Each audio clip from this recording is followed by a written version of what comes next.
What's up, QAA listeners? The fun games have begun. I found a way to connect to the internet. I'm sorry, boy.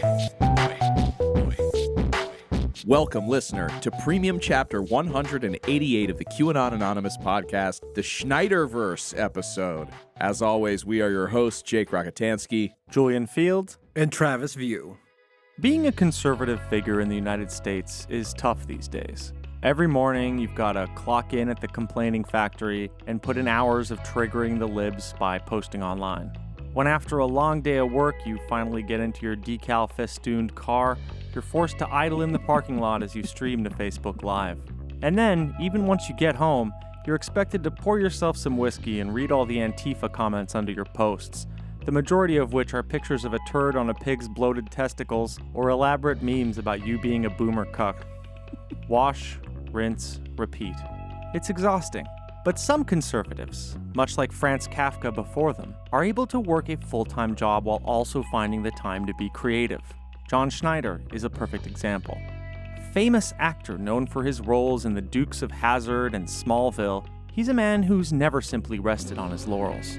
From country music to independent cinema, John has tried his hand at many creative endeavors and built a body of work any auteur would be envious of.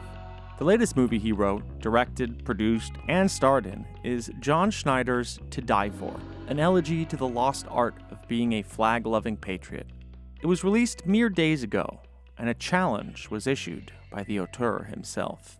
As soon as I get there, yeah. Oh, hey, folks. Schneider here. Yes, I am in glorious Nashville, Smashville, Nashwood. But listen, I wanted to let you know that, first of all, thank you for all of the wonderful compliments about To Die For. It's very, very exciting.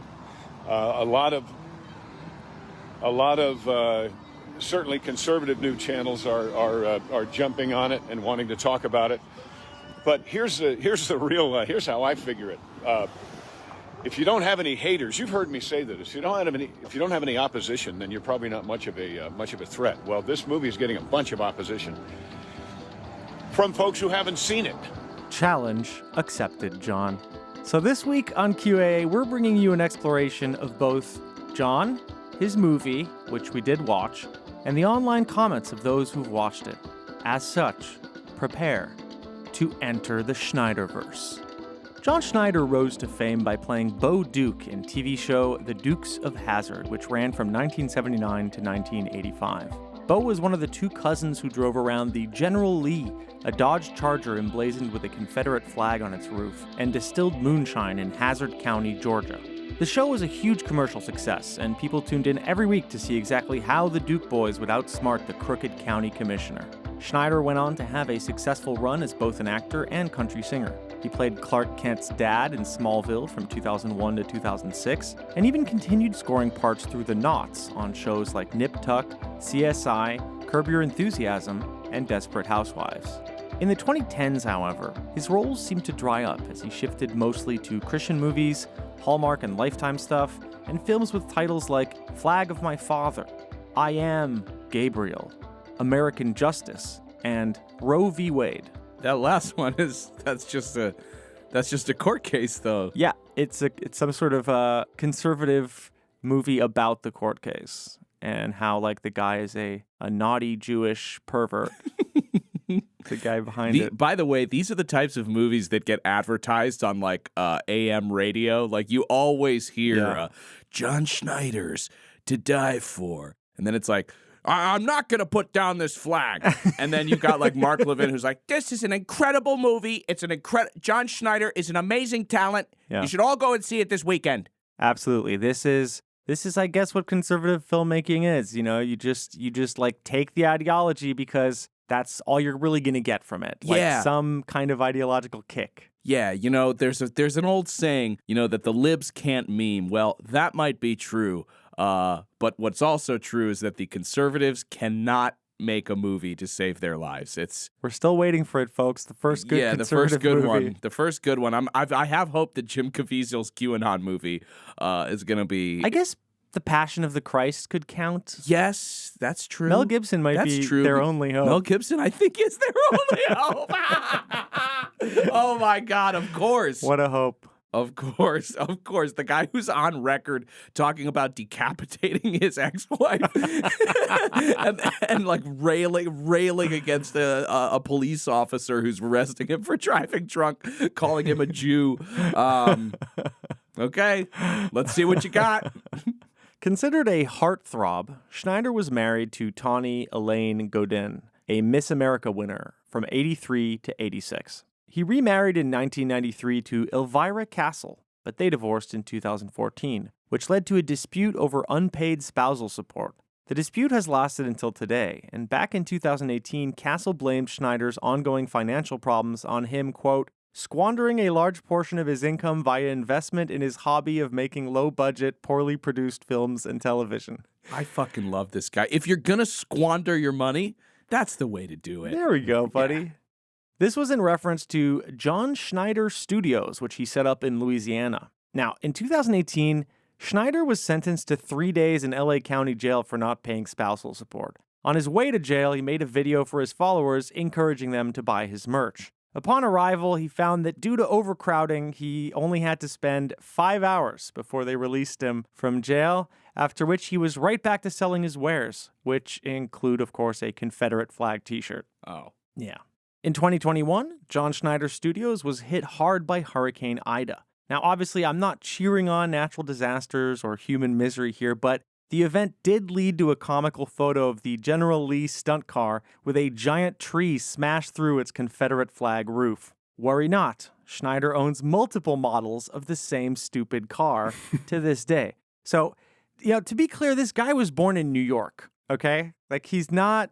But he loves it, right? He did grow up partially in Georgia. Then, of course, he moved to California. And then once he got, like, all his conservative pet peeves, like, stuff going, he went back to Louisiana to set up the studio, which was a big mistake because Louisiana just keeps getting hit by, like, there was flooding, I think, that hit his shit in, like, the mid-aughts. And he's clearly not going through any official channels to get these movies made because Louisiana does have good tax credits for filmmakers, but he's not doing any of that. I don't think. I think he's doing it all on the DL.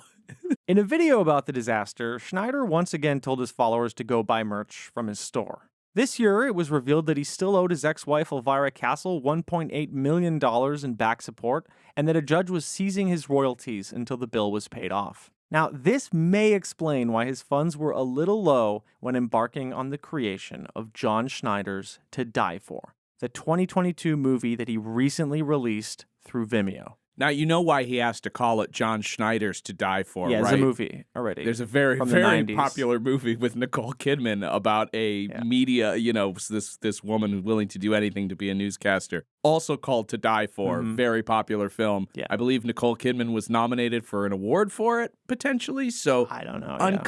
Unclear why he went with the same title. Well, A Flag to Die For. He just loved it, and then he Googled it, and it still didn't change his mind. And he went, okay. Fuck it. It's mine, though. This one. Julian and Jake's QAnon Anonymous. Yeah, that's what'll happen once Travis is fully exiled. Here he is on Newsmax speaking to Chris Salcedo about what inspired him to make it. We watch your character, man. He goes from just a kind of a laid-back guy who just loves his flag, a veteran, and then he gets put through the ringer by this woke society and getting his freedom stolen. What inspired you to make this film? Chris, I read a story about a year ago about a gentleman who defied a restraining order that said he couldn't drive within 300 yards of the local high school with the American flag on the back of his truck. But he did it anyway, and he went to jail. It was his way of sacrificing something for the flag that has given us freedom. His way of saying thank you to all the people who have died defending it, all the people who have been maimed defending it, all of the families who have lost loved ones because they felt the flag was worth dying for. I feel the flag is worth dying for. So I sat down and I was inspired like never before to write this film. And this, as you say, this crazy woke society, woke nonsense that we're going through right now, fueled so many great lines of dialogue. Somebody asked me in here if I got the jab. And I say, I wouldn't get that shot with Baldwin's arm. So, you know, we go everywhere. This is the saddest thing I have ever fucking seen. This is so sad. It's so sad. Salcedo laughing like a little goblin and rubbing his little hands together like, oh, what a good one. And the fact that he's like what other, oh my God, can you imagine any other filmmaker on, you know, Jimmy Kimmel or whatever time they go, you know, there's a line in the movie where he says this and I say this right back. Oh, that's a good one. That's Holy a really shit. good Oh one. God. Oh man, I'm gonna go see the movie now. Also, can we talk about the fact he's not put through the ringer by any means. No. I mean, as we'll get into the movie, I mean, everything that happens to him is basically by his own design. And also, in regards to the restraining order about the guy with the flag, I haven't looked too much into the case, but I imagine the restraining order is more because a person is driving by the high school at a certain time every single day, as opposed to the fact that they have a flag. You can put a flag up in your yard. Blasting music through your shitty truck. Yeah. Blasting music out of the thing. I think it has Stop more to do bothering with the high school. Yeah, bothering the high school than it does about the flag. And God, if there isn't a more perfect example of the imagined oppression of conservatives that lead them to actually put themselves in either perilous financial situations or even they're put their freedom at stake. I mean, this is it. I think it's very funny that the martyr in this movie is like a guy in his 60s who's no longer allowed near a high school.